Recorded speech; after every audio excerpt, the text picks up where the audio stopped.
Hello বন্ধুরা, তোমরা সবাই কেমন আছো?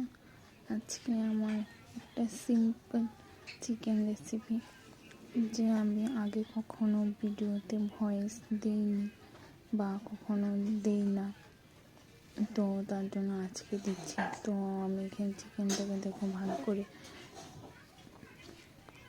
হলুদ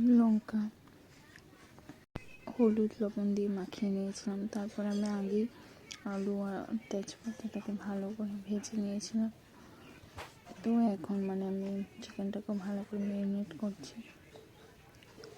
এখন চিকেনটাকে ম্যারিনেট করে রেখে দেব। তারপরে কড়াইতে তেল গরম করে কড়াইতে চিকেনগুলো দিয়ে দিয়েছিলাম। এখন মাংসটাকে কষিয়ে নেব। মাংসটা কষানো হয়ে গেলে এখন দেখো আমি জল দিয়ে দিয়েছি।